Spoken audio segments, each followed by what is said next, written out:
What's up, Bills Mafia? The Buffalo Bills will take on the Denver Broncos on Monday Night Football, and boy, oh boy, this is a must-win for the Buffalo Bills. But before we get to that game, let's get to that intro. This is PZ Music.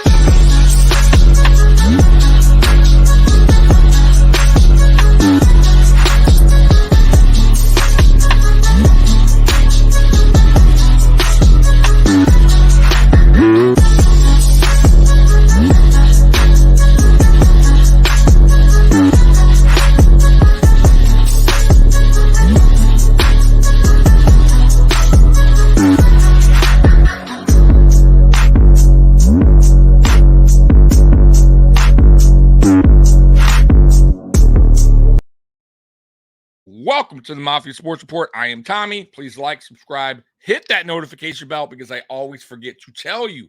Well, Bills Mafia, the Buffalo Bills will take on the Denver Broncos in Buffalo on Monday Night Football. Prime time, baby. Do we deserve it? Do we honestly deserve prime time football? Right now, I'd say hell no, but we are on it, and we better win this game. If we don't listen, guys.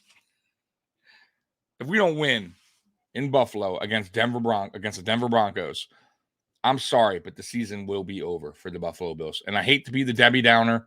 I don't want to be that guy, right? I don't. But at home, Monday Night Football, you're just coming off a big loss against Cincinnati. You're going against a Denver Broncos team that's not very good. Now, granted, they have won 2 in a row. But let's be real. Buffalo Bills should beat the Denver Broncos. We are a better team. If they come out flat and they lose this game, guys, we got to start being real here and start talking about what this team's going to do in the offseason at that point. Because you can't beat the Denver Broncos at home. Big stage, big moment for this team. Then how are they going to beat, the Eagles, the Chiefs, the Dolphins when they play them again, the Cowboys, the Chargers? It's just not going to happen, guys. We got to start being real. So it starts Monday night for the Buffalo Bills. They better put their shit together and get rolling because here it is right now. Now's the chance. Now's the time to put it all together and go on this streak, this winning streak. You have to. You got to win 6 of the last 8. Got to happen. If you don't, well, like I said, season over, in my opinion. So, so let's get to this, guys, because man, this is tough. I honestly didn't think we would be having this conversation week 10 of this season when we're talking about the Buffalo Bills potentially missing the playoffs in a must-win against the Denver Broncos in week 10. This is it's wild to me. I really didn't see this happening. But listen, it's possible that the Bills turn it on and figure it out. And this is the game to do it, man. All right, so let's get to this. Once again, shout out to Bills Wire for creating this article. All right, here we go. All right, another opponent going in the right direction. When the Bills lost to the Bengals, they fell to a team that started 2023 slow, but had since turned it around. In a similar light, the Broncos are more of the same up next. Denver has won 2 straight games, and many question this week in Buffalo will revolve around facing an opponent that's heading in the right direction now. And they're well-rested coming off their bye week. Look. Guys, once again, this is a must-win. I understand they're on a bye week. But this is at home. This is a home game in Buffalo. This is a get-right game, in my opinion. You listen, if the offense is going to turn it around at any point of the season, it's against the Denver Broncos. It's time. And I really, really hope that Ken Dorsey has a plan moving forward and starts getting more creative with his offense, starts picking up the pace as far as up-tempo offense, which clearly is working for the Buffalo Bills when they do it. The problem is they don't do it often. And I don't understand it because when they do, it seems to work. So I would like to see in this game on Monday Night Football more up-tempo offense. I would like to really see no huddle offense. Go up-tempo, go no huddle, get to the line quick, keep the defense guessing, keep the defense on the field, right? Because it's going to be tough for them to do defensive adjustments and substitute defensive players. Just keep moving. Keep it up tempo, man. That's how I want to see this offense. Listen, if it doesn't work, it doesn't work. And that's fine. Then you go back to what you've been doing and see, and hopefully you get your act together. But for me, like I said, going back week after week, it seems like the up-tempo offense is the way to go right now for this Buffalo Bills team. So, yeah, let's see. So let's go up next up. All right, Von faces the Broncos. Had this game been played out in Denver, it would likely be much more emotional. Even so, it's a big day for Von Miller on Monday night. It'll be the first time in his NFL career that Miller is facing the Broncos since he left them in 2022. It will be a good time for his first sack of the season. Expect a well-constructed response from Miller on facing the Broncos during this weekly press conference. Yeah, pretty cool, man. So he has yet to face the Broncos since being traded to the Rams and then obviously getting signed by the Buffalo Bills. So I'm sure it's going to be a little bit emotional for for Von Miller facing the team that drafted him. And boy, oh boy, I would love a sack from Von Miller because we need it. He is obviously 0 sacks on the season, though we all know he just returned a few weeks ago. About 3-4 weeks ago when he returned in London against the Jaguars. You could kind of see his progression. He's getting a little bit quicker around the edge. I feel like he's bending a little bit more. Like, we all know Von Miller is good at bending, getting low around that edge, and that's what he's been known for. And hopefully it starts this Monday night because we really need to get Von Miller back to being the Von Miller we signed in 2022. So, yeah, I'm sure he's going to want to get that sack against the Denver Broncos. He was really, really close in the Patriots game, but he just couldn't get it, man. So we'll see what happens this time around. I'm hoping Von's getting healthier and healthier, and I hope this is the game where we start to see the old Von. All right, next up. More injury because, of course, another week, another new slate of injuries for the Bills. Against the Bengals, the injury bug bit Buffalo's defense again. Linebacker Terrell Bernard, concussion. Safety Micah Hyde, stinger. Cornerback Christian Benford, hamstring. And Dane Jackson, undisclosed. All left the game in Cincinnati. On Tuesday, McDermott indicated that Jackson would be fine. The other three got we'll see. Bills Wire will provide injury reports for both teams leading up to Monday Night Football. So, yeah, guys, injuries for this Buffalo Bills team, man, has really, really hurt this team, man, over the last really 2 seasons. We have bad luck lately. I don't know what it is.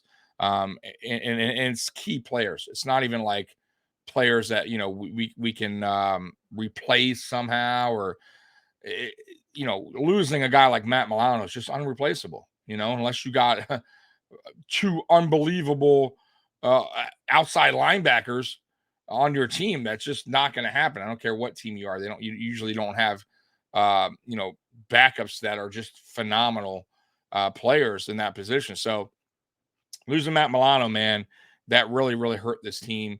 And then obviously Terrell Bernard has had a great season, and him going out with the concussion hurt last week as well.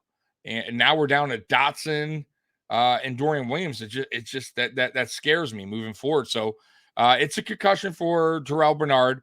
We'll see what happens as the week goes on. But you know how concussions work. They're tricky. He could come back this Monday night. He could miss a week or two. We'll see what happens with that. As far as the rest go, Christian Benford with the hamstring, they're very tricky. Hamstrings are super tricky, soft tissue injuries. He had a hamstring issue leading up to the Bengals game. And clearly it was still bothering him because he went out of the game on Sunday night. So that's something that we want to monitor. Obviously, Micah Hyde got a stinger, which was to his neck. And by the way, that was a cheap shot by the Bengals offensive lineman. I think it was offensive lineman. It should have been a penalty, by the way. It was not called. But yeah, man, he went out of the game after that hit. And I believe he already got hurt earlier in that game. So it was like a double whammy for him, man. And it sucks, man, because he's having a good season. Yeah, man, it's crazy. Like I said, man, the key players that we lost this year are just really, really tough to replace. Daquan Jones, obviously Trey White, Matt Milano. It's just the list goes on and on. And I will say Joseph filled in very well last week for Daquan Jones. And he was on limited snap count. I expect his snap count to be much higher this Monday night against the Denver Broncos. So that's a good sign because what I saw from Joseph was really, really solid play. Man, that dude is a people mover, beast of a man, and we need that on that line because right now I feel like we're not playing good on that line. Ed Oliver had a bad game Sunday night against the Bengals. Hopefully he has a better game Monday night against the Broncos. We need guys like Gregory Rousseau to step up. He didn't have a good game either. He hasn't had a sack in forever, it seems like. Obviously we need Von Miller stepping up, Leonard Floyd. We need him to start stepping up as well. We need to start winning the trench wars on both sides of the ball, really. But, man, we got to get these guys playing aggressive, playing mean, getting after that quarterback. Can't let the quarterback sit back there, pick you apart. All right, next up. Two-dimensional offense. The latest two questions at hand for the Bills offense. Will they be two-dimensional again, and will there be an up-tempo showing? Hey, up-tempo, I said that, huh? The first is more important as Buffalo was completely predictable all game long against the Bengals. Running back James Cook only had 6 total carries. Bills offense coordinator Ken Dorsey has to at least pretend he's trying to keep the other team honest. And he hasn't been. It's been all over the place when it comes to Ken Dorsey in this offense. 1 week, I think I think he finally figured it out, with the running back situation. Cook will have maybe 12 carries, Murray with maybe 8, when Harris was healthy, another 6. So I was cool with that. I know we're not a running team, but you still got to get your running backs involved, which will help the passing game, especially when it comes to play action passes. Defenses will have to be honest. But if you're not running the ball at all and your lead back at 6 carries, the defense is just going to sit back and play the pass all game long. And that's exactly what the Bengals did. They knew we weren't going to run it, and they picked us apart. So, yeah, you got to start running the ball more. And I'm not saying go crazy, and I'm not even saying a split, even amount of passes and runs. I'm not saying that. I'm not saying 50-50, but you got to incorporate the running game. So we'll see what happens. I am curious with Leonard Fournette if they call him up from the practice squad. It has not been announced yet. So he's still on the practice squad. Now that could change any day now. They could call him up. I'm sure he's getting caught up with the offensive play calling, the playbook. But I feel like we need Fournette right now. I really do. I know he's been sitting out, but at this point, we need a spark in that running back room. And the problem with James Cook right now is he's a liability when it comes to pass protection. He's just not good at pass pro. And he's not running the ball very well either. On top of that, in between the tackles, he's just not running aggressive enough. And I think he's just too light. And that's his problem. He's just not a very big back.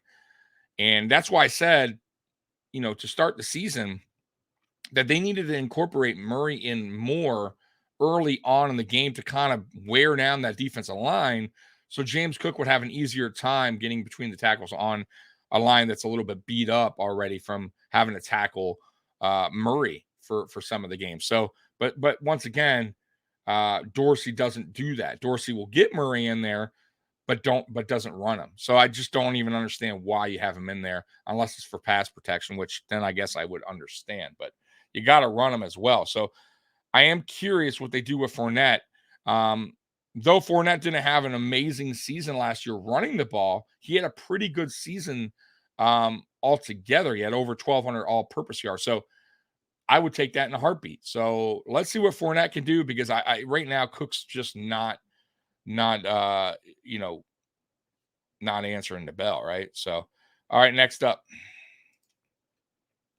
Playoff pressure mounting. Yeah, you think?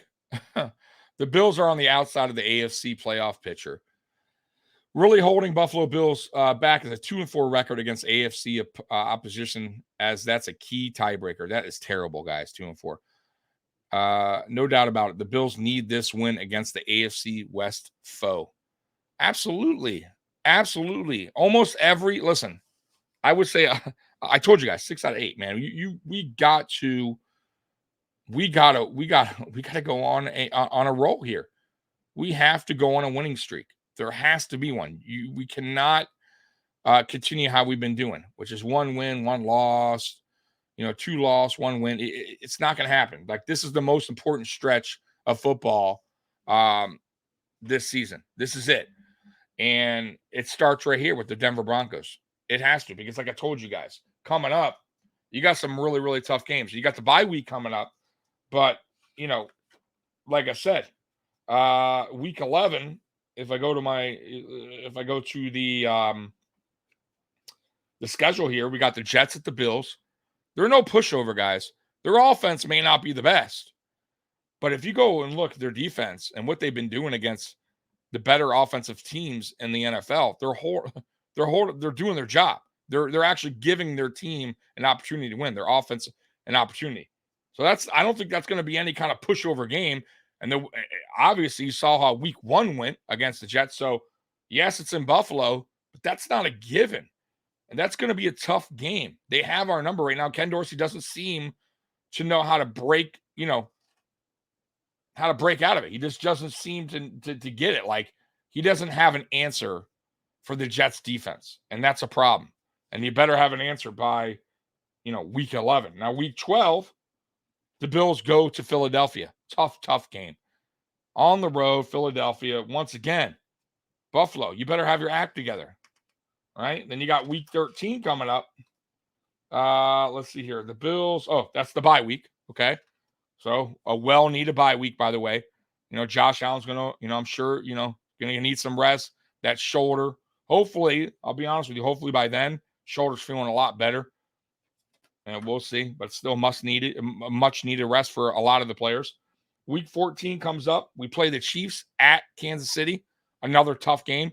Now, I know Kansas City is not playing the best football right now. I get it. But there's, you know what? They may not be playing the best football, but they're winning games. That's not what we're doing. We're not playing the best football, but we're losing. So at least they're winning. So we're still playing a team that has Andy Reid as their head coach, who right now owns Sean McDermott. And a lot of good coaches right now own Sean McDermott. Let's be real here. Sean McDermott needs to find his way. So that's another tough game, week 14, right? And then you got week 15, guys. You play the Cowboys coming to town. Once again, not an easy game, right? They got a hell of a defense over there. Week 16. Let's see. Week 16. I believe that might be a Monday night game because I don't see it on the schedule here. I wish I can go into, let me see week 16 of the Bills because I don't see it on the schedule, on my schedule. That usually means it's a Monday night game. So let's see here. Buffalo Bills 2023 schedule. So let's see what who we play on week 16. So week 16, let's see here, guys, because I don't want to keep you too long. So week 16, we play the Chargers at 8 p.m. I believe that's the game on Peacock. All right. And then week 17, you got the Patriots home against the Patriots. And then you finish week 18 against the Miami Dolphins. So once again, guys, man, this is not an easy schedule down the stretch, and the Buffalo Bills have to play their best football, plain and simple. You can't have any mistakes here. You can't keep having to search for your offensive identity during this stretch. You better find it Monday night against the Denver Broncos. If you don't find it there, you most certainly aren't going to find it against the Eagles, the Chiefs, the Dolphins, again, the Jets, Cowboys. It's not going to be found. They're tougher opponents. Find it this Monday night. Then you start going on your roll. As you find it, you get your mojo back. Then when you're going against these teams, at least you found something that works. You're feeling good about yourself, right? And maybe you play some better football against the better teams. But it starts this Monday night, guys. All right, let's get back to it. Sorry I had to go on that little break there looking at the schedule, but it's important. It's very, very important we go over that. All right, turnover issues. At the start of the season, the Bills were among the NFL's best in terms of turnover differential. That has all changed. Buffalo enter Week 10 with the even 0 turnover differential. The issues are on both sides of the ball. On offense, quarterback Josh Allen has an NFL high 9 interceptions. On defense, the Bills secondary hasn't had an interception since they faced the Miami Dolphins in Week 4. This had to change weeks ago, but better late than never. Yeah, man. That's unbelievable that we haven't had an interception since Week 4 against the Dolphins. That's wild, right? Absolutely wild. We're in Week 10, no interceptions. And what does that say? That says the corners are just not doing their jobs, not doing good enough. I thought Dane Jackson played very well last week. Thought it was his best game of the season for the Buffalo Bills. But we need to have him continue that. And we need Christian Benford, hopefully when he gets back healthy, to also get back to, showing what he did against Tampa Bay when he played Mike Evans, and I thought he did a real good job. Problem is, they're just inconsistent.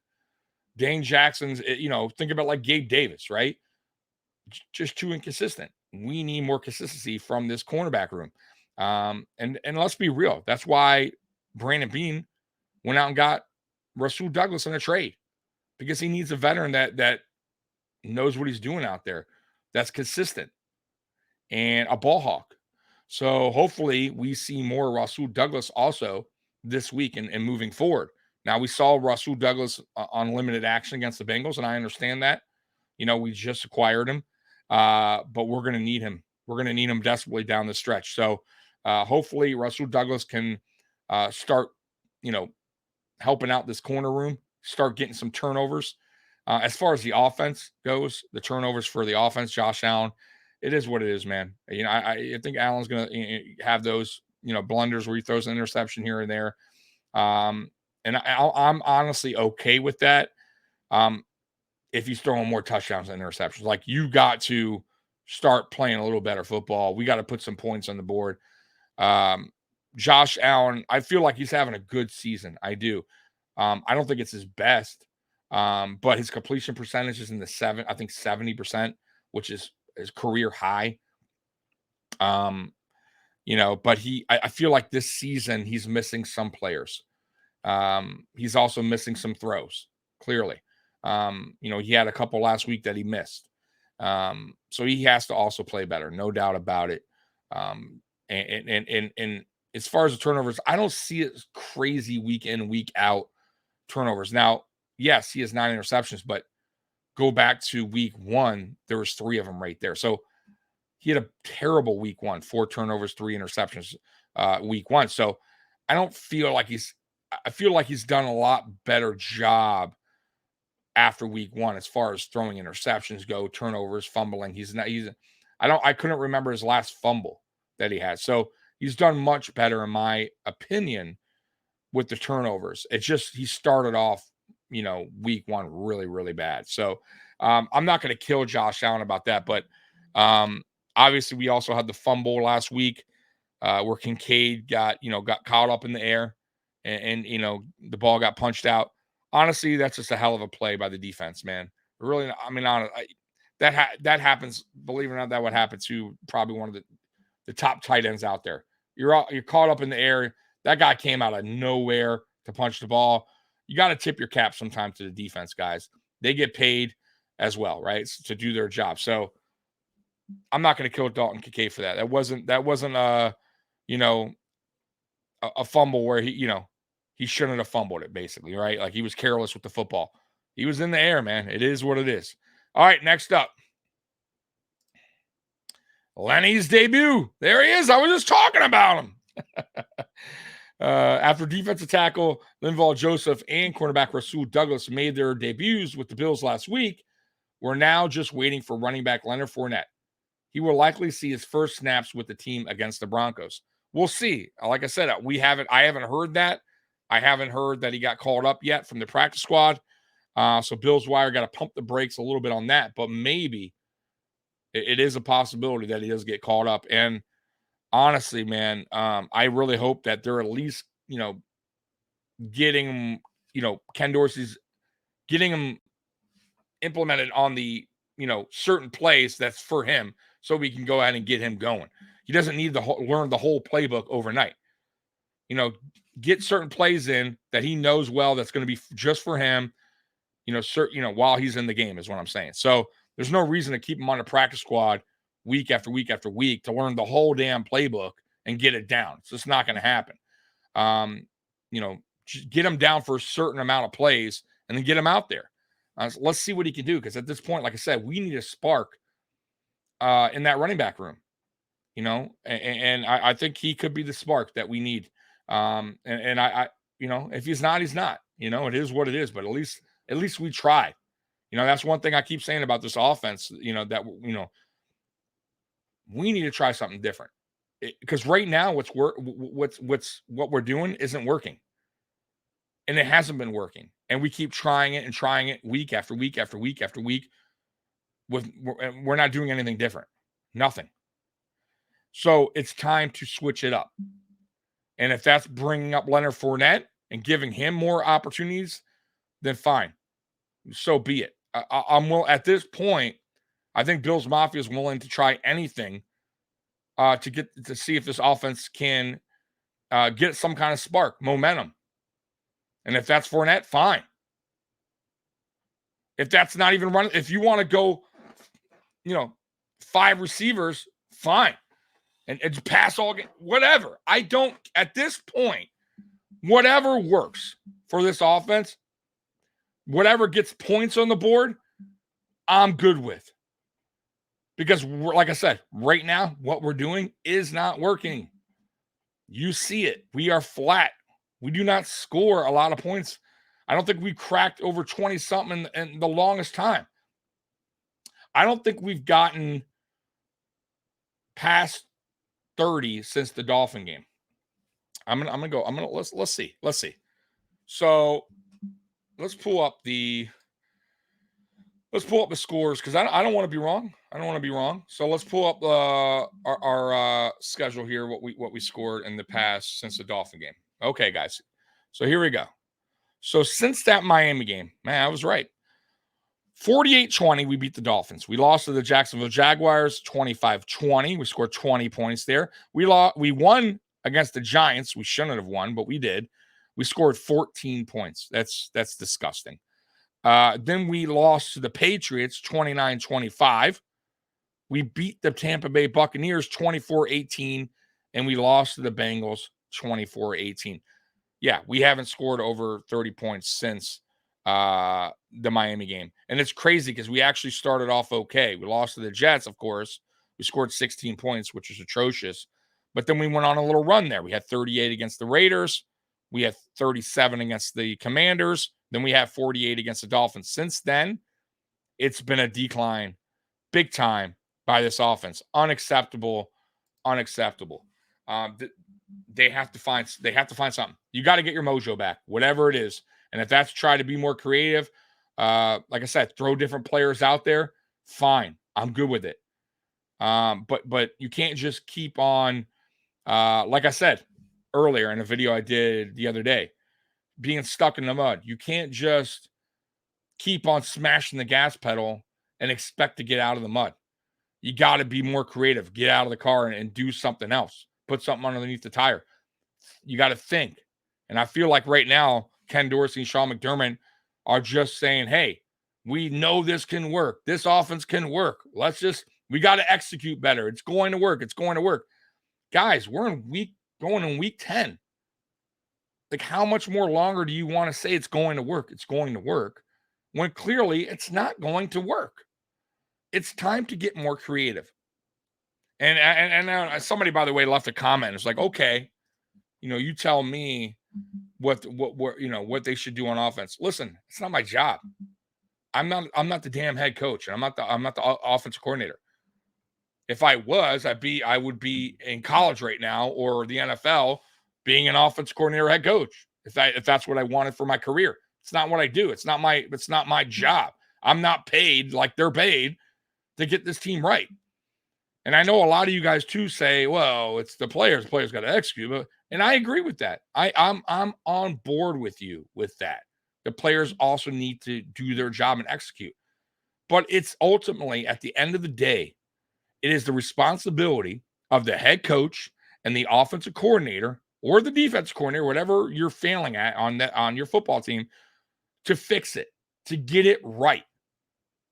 No matter what you guys feel, that is their job. That's why they are hired. If they didn't need a head coach or any kind of coaches, they would just throw players out there and play football. They're hired for a reason, to make those decisions, to get the offense on track, to take out certain guys and put certain guys in that's capable of doing their job. So you can't always just go back and say, well, it's just the players to play. Guys, and I'm also saying it's not just always on the coaches either.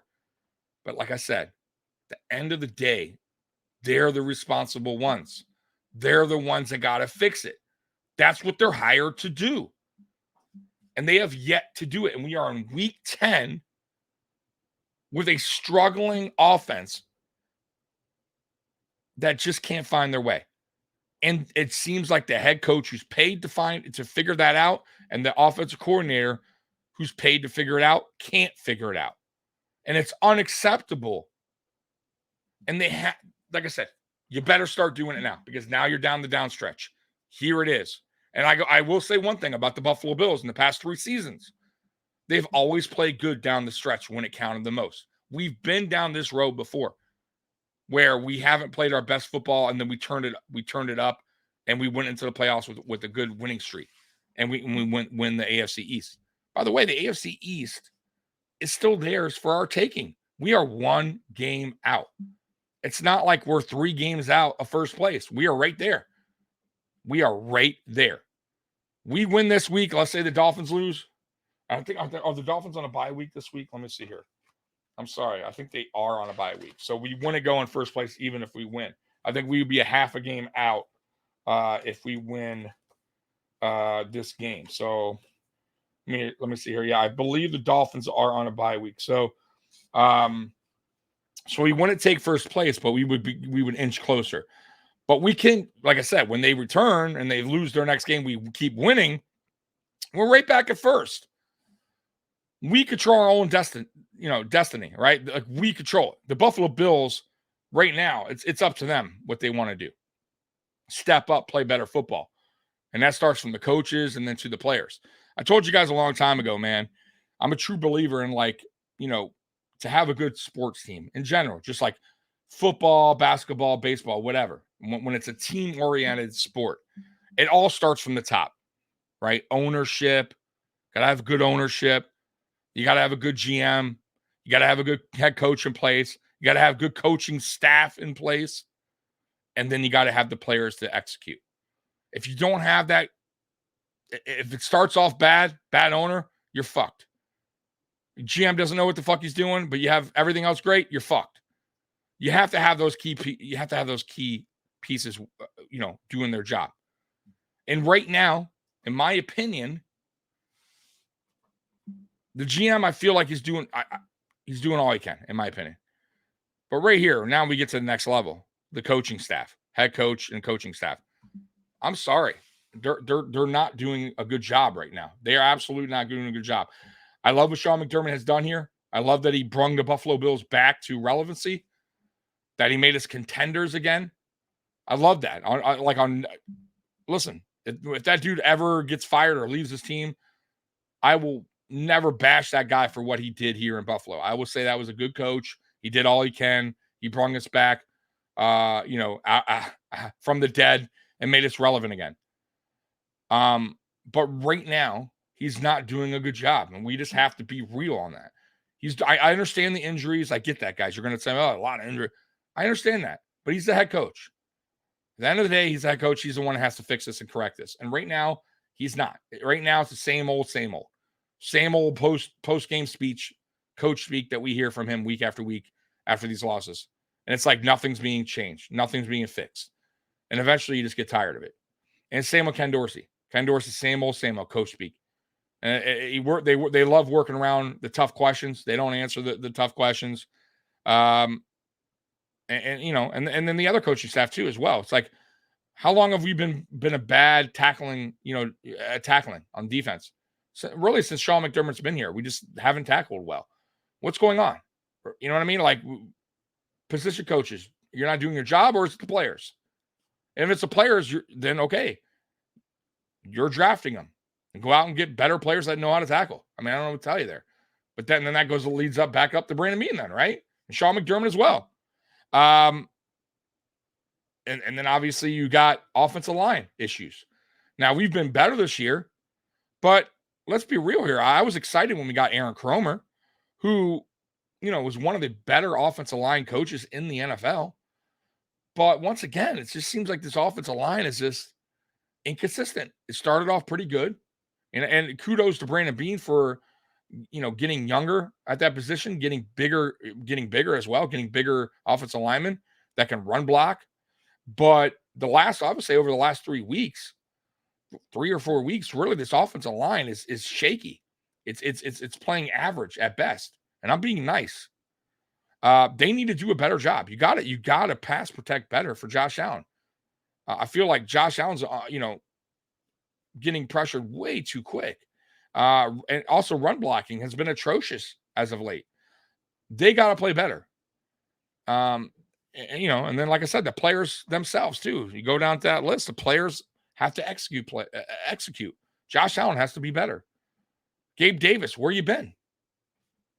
I supported you, man. I backed that dude up for a long time, saying he could be a number 2 in this league. And right now, he's not proven that. Dawson Knox, same thing. I know he's hurt now, but to start the season, his dropping passes left and right. You're paid $14 million a year, and you're playing like one of the worst tight ends in the league. We can't have that. We paid you. You got to do your job. So certain guys this year also just aren't stepping up to the plate. Certain guys are. I think Ed Oliver's played a good season. He had a bad game last week, but ultimately I think he's living up to his contract. But man, like I said, man, it starts from the top, man. Got to do your job. And I feel like right now coaching is failing this team. And they got to figure it out. You better figure it out, and it starts Monday night. So anyways, guys, I blabbed on for 40 minutes. Tell me your thoughts. Comment below. I want to know your thoughts about the this upcoming game against the Denver Broncos on Monday Night Football, and really your thoughts about how important this game is, and is this a must-win? I want to know what your thoughts are on that as well. I think it's a must-win game. And just really, what do you feel needs to change? What needs to change on this offense to get it going back? Like I told you guys, my personal feeling is it needs to go up tempo, more of a no huddle up tempo offense. And I also believe they need to get Leonard Fournette up to speed with the playbook and get him in there, because I just don't think James Cook right now is playing good football, and I don't know if he's the answer moving forward as RB1. He's on a rookie deal, so I'm not saying cut James Cook. I'm not saying James Cook is awful, but I don't think James Cook is an RB1 in this league. So I do think the Bills need to address the running back this coming up offseason It's time to stop messing around with that. We haven't had a good running back since Shady McCoy. Let's be real. So it's time to address that this coming up offseason. But right now, we are what we are. We have who we have. And I think Leonard Fournette needs an opportunity to get in there and see what he could do. But anyways, your guys' thoughts, put them below. Comment below. Bills Mafia, I love you. And as always, go Bills. Oh, by the way, 7:30 Mafia Means Family podcast. They will be previewing the Buffalo Bills Denver Broncos game on Monday night. So you don't want to miss that. That's at 7:30. Obviously, Friday Night Lights. Tomorrow at 8:30, me and Mikey. Come on, man. The best show on Friday nights. You don't want to miss that. We will also be previewing the Bills Broncos game. So until next time, Bills Mafia, I love you. And as always, go Bills. I'm out of here. Peace.